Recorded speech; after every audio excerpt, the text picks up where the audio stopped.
ये जल है जल। मैं अपनी बात से फिर नहीं सकता हूँ। मैंने ये बात पूछी नेशनल मीडिया पे। अगर आप में से कुछ जितने लोग बैठे अपने किसी नेता से पूछे, पुराने नहीं किसी हैसियत का हो, अगर उसके अंदर हिम्मत हो तो सवाल मुझसे दिखाए जो मैंने पूछा। भाई हिंदू धर्म की आस्था का, देश सबकी धर्मों की आस्था का सम्मान करता है।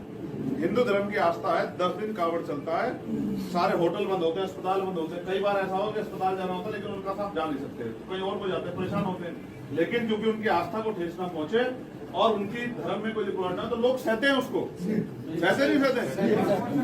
लेकिन 20 मिनट अगर ईद वाले दिन नमाज हो रही है तो कह रहे होने नहीं देंगे, ये वहीं पढ़ो, ये वहीं पढ़ो। आप मुझे बताओ, सामूहिक होती है, ईदगाह पे होती है,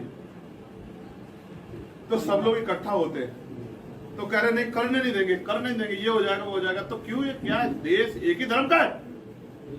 क्या दूसरे धर्म के लोगों की इज्जत नहीं है? बिल्कुल है। क्या उनका सम्मान है? उनकी कोई इज्जत, क्या उनका कोई आस्था नहीं है? तो सब नहीं जानते ये बात गलत है, लेकिन किसी की हिम्मत नहीं है, किसी को बुरी लगी, हिंदू धर्म के किसी व्यक्ति को बुरी लगी ये बात। अगर 20 मिनट उनकी नमाज के लिए व्यवस्था हो जाए, 20 मिनट को अगर रास्ता बदल जाए, किसी को बुरा लगेगा। और अगर कोई कहता हो हिंदू धर्म को मानने वाला व्यक्ति कि भाई मैं इससे सहमत नहीं, तो वो भी अपने धर्म के साथ नहीं है। क्योंकि अगर उनका मजहब ये सिखाता हो कि किसी दूसरे को परेशान करके या उसको पीड़ा देकर खुश हो, तो ये मैं नहीं मानता इस बात को।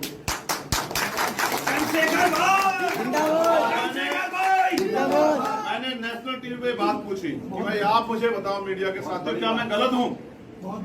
अगर आप किसी एक धर्म को टारगेट करोगे, सिख हो, जैन हो, बौद्ध हो, मुसलमान हो या बुद्धिस्ट हो, तो फिर मैं चंद्रशेखर आजाद चुप नहीं बैठूंगा। मेरी बात को आप याद रखना। जवाब मांगूंगा आपसे कि टैक्स देते बराबर का टैक्स देते। कब तक सहते रहेंगे हम लोग? हमारे नेता नहीं बोलते थे, इसलिए हम पे जुल्म बढ़ रहा। तो इसलिए सबको दिक्कत है। दिक्कत इस बात से नहीं कि चंद्रशेखर नहीं आ रहे हैं या चंद्रशेखर से मिल नहीं पा रहे हैं फोन, लेकिन चंद्रशेखर जो अब राजनीति बदलेगी, इसका मैं उदाहरण देकर बताता हूँ आपको। और देखो, मुझे इस बात कहने में कभी कोई हर्ज नहीं होगा। अर्पित भाई याद रखना मेरी बात को। आज कह रहा हूँ, ये जल है जल। मैं अपनी बात से फिर नहीं सकता हूँ। मैंने ये बात पूछी नेशनल मीडिया पे। अगर आप में से कुछ जितने लोग बैठे अपने किसी नेता से पूछे, पुराने नहीं किसी हैसियत का हो, अगर उसके अंदर हिम्मत हो तो सवाल मुझसे दिखाए जो मैंने पूछा। भाई हिंदू धर्म की आस्था का, देश सबकी धर्मों की आस्था का सम्मान करता है। हिंदू धर्म की आस्था है, 10 दिन कावड़ चलता है, सारे होटल बंद होते हैं, अस्पताल बंद होते हैं। कई बार ऐसा हो कि अस्पताल जाना होता है लेकिन उनका साथ जा नहीं सकते, कहीं और को जाते हैं, परेशान होते हैं। लेकिन क्योंकि उनकी आस्था को ठेस ना पहुंचे और उनकी धर्म में कोई रिकॉर्ड ना, तो लोग सहते हैं उसको, सहते नहीं सहते। लेकिन 20 मिनट अगर ईद वाले दिन नमाज हो रही है तो कह रहे होने नहीं देंगे, ये वहीं पढ़ो, ये वहीं पढ़ो। आप मुझे बताओ, ये सामूहिक होती है, ईदगाह पे होती है,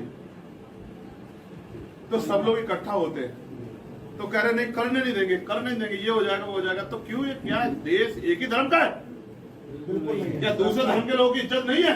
बिल्कुल है। क्या उनका सम्मान है? उनकी कोई इज्जत नहीं है? क्या उनका कोई आस्था नहीं है? तो सब नहीं जानते ये बात गलत है, लेकिन किसी की हिम्मत नहीं है, किसी को बुरी लगी, हिंदू धर्म के किसी व्यक्ति को बुरी लगी ये बात। अगर 20 मिनट उनकी नमाज के लिए व्यवस्था हो जाए, 20 मिनट को अगर रास्ता बदल जाए, किसी को बुरा लगेगा। और अगर कोई कहता हो हिंदू धर्म को मानने वाला व्यक्ति कि भाई मैं इससे सहमत नहीं, तो वो भी अपने धर्म के साथ नहीं है। क्योंकि अगर उनका मजहब ये सिखाता हो कि किसी दूसरे को परेशान करके या उसको पीड़ा देकर खुश हो, तो ये मैं नहीं मानता इस बात को।